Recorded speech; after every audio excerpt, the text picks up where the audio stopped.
In a game where pulling everything is the best way to have everything, I am so grateful that Smilegate gave us another way.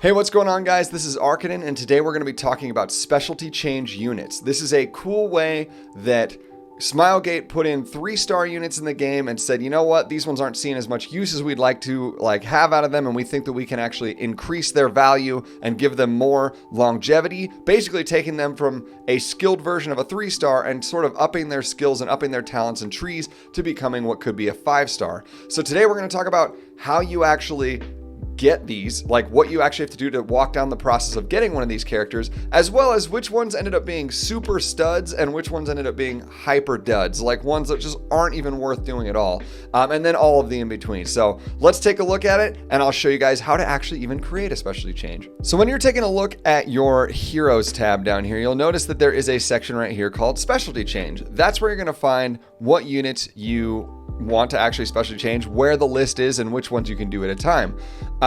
The amount that you can have hero changing at a time is a total of 2. So you could be working on 2 specialty changes at any given time throughout the entire list. So you'll notice on my list, it's pretty empty. The only 2 that I still have left to do are Pearl Horizon and Doris. And when I click them, it will tell me what the details are of what I would need to actually do that specialty change and what have you from there. Now, mind you, it won't even give you this ability to click on this until you've gotten each one of these 3 stars to at least 5-star level 50. That's the only way to even start a specialty change. So note that to yourself. If I wanted to bring up Kluri and I wanted to make her into Falconer Kluri, I actually have to have her at 5-star level 50 before I can even begin doing the steps that it'll take from there.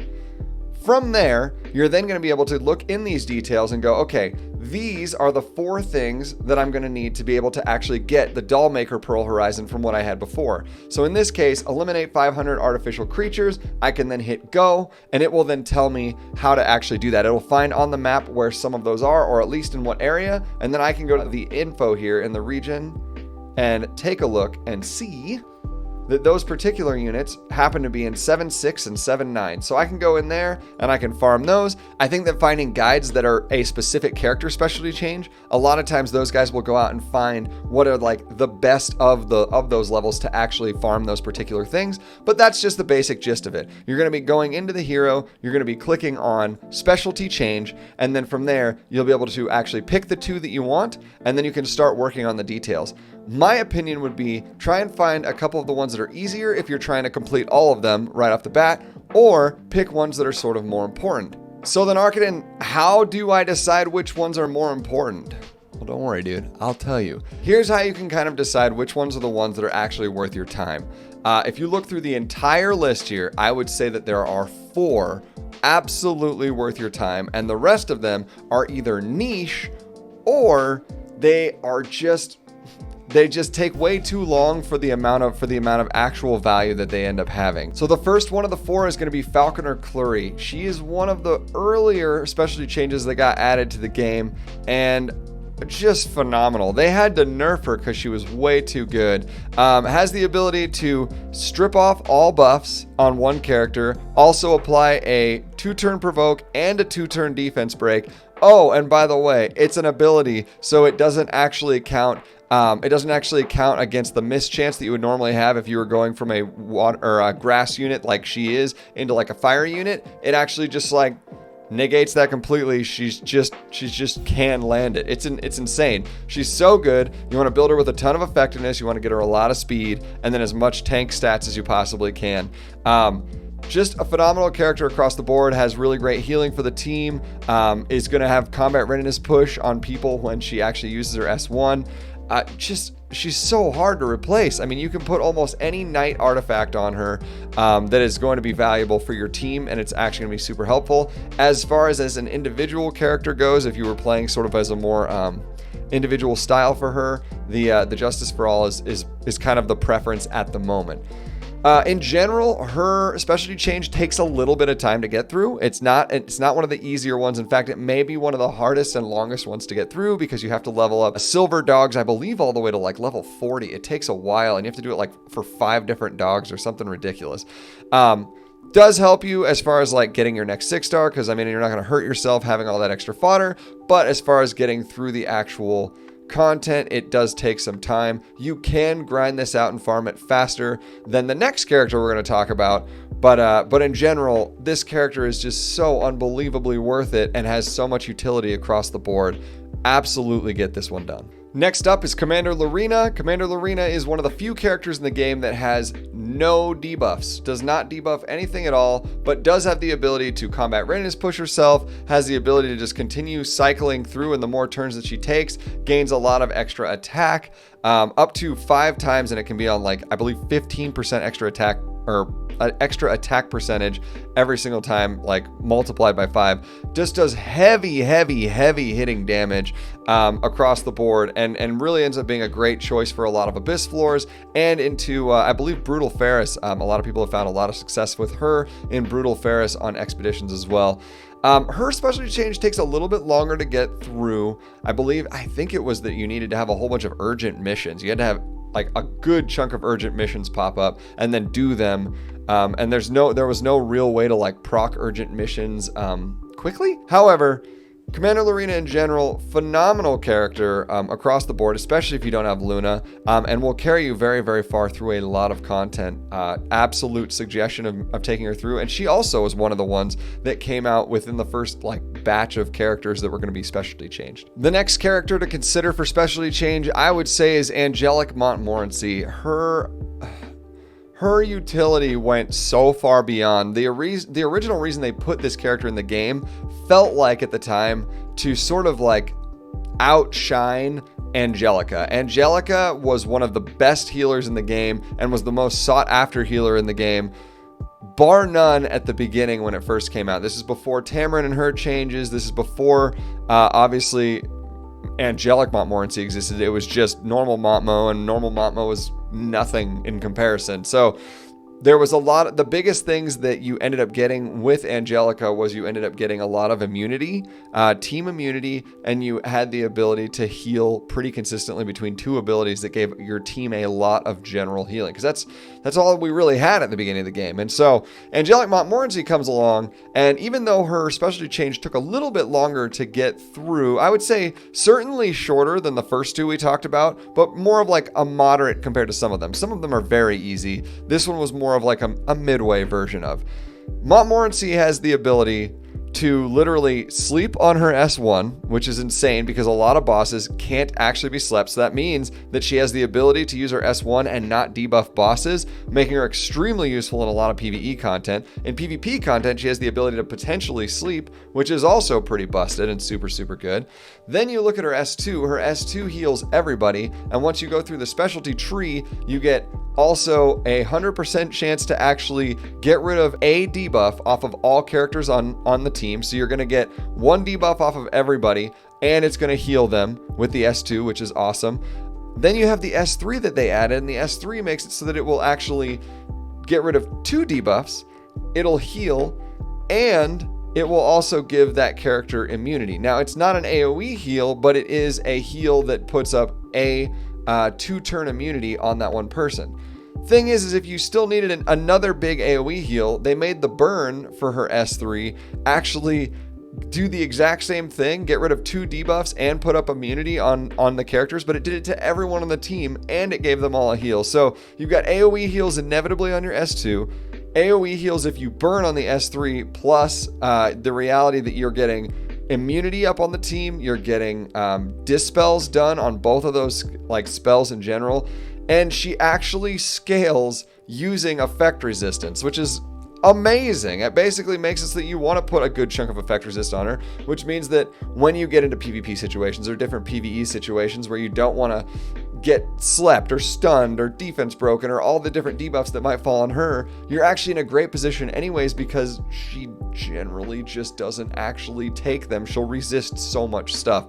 So as far as it goes, a harder healer to initially gear, but not that hard. I mean, I think I've had this same gear on here for her forever, and looking at it now, I should probably 90 some of this, but thinking about it in general, it's just amazing. She's just so strong, such a strong healer. She was so strong, in fact, that you could actually get to the point where if you had a really strong knight, Falconer Kluri, or the next character we're going to talk about, have them in there and actually have them have like Adamant Shield and Aureus, that if you had somebody like Falconer Kluri would be lapping enough times to give the team a little bit of extra heal just to make up the difference for Angelic Montmorancy to be the only single healer that would be needed in a fight.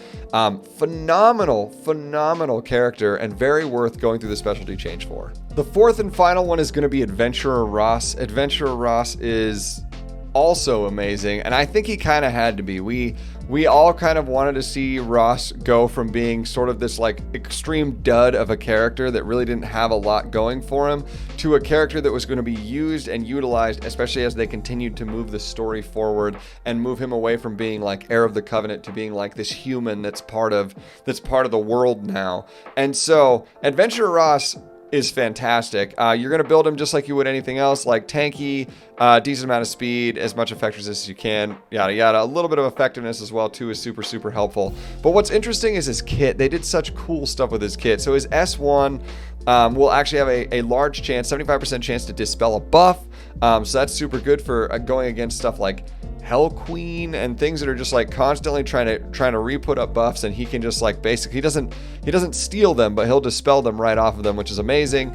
On his S2, he will actually dual attack with the person with the highest attack. There are so few characters that can actually utilize that like so well. Kitty Clarissa is one of them. Tamarin in her S1 when she's in idle form can do it, but most of the other ones like Lilius, it's random. So Ross actually has the ability to very specifically target the person on his team with the highest attack, and that's going to come with. Also, if he lands a defense break, there's a defense break that's attached to that first. When he attacks first, can defense break, and then they can attack.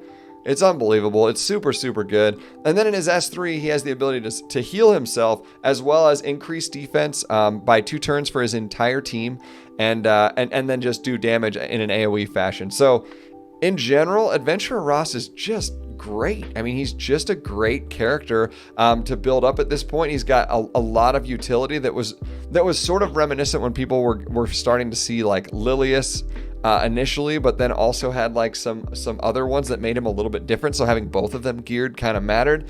All in all, Adventurer Ross did not take that long to get through a specialty change. He was a mid-tier one, sort of like Angelic Montmorancy, but as far as utility to the game goes, phenomenal utility. And we're seeing him used all the more often. The later stages of Abyss, we're seeing him as part of the tank meta currently in RTA, and you'll also see him being used in expeditions and stuff as well. So now that you've seen all 4 of those, here's where it gets a little bit crazy. So if you have Angelic Montmorancy, and you have Adventurer Ross, and then you have Falconer Kluri and Commander Lorina, you actually have a perfect 4-man team. Like, you essentially can put Adamant Shield and Aureus on your 2 tanks. You can put a Rod of Amaryllis and or a Shamadra Staff or whatever you've got that's going to work well to like increase your healing on your Montmorancy.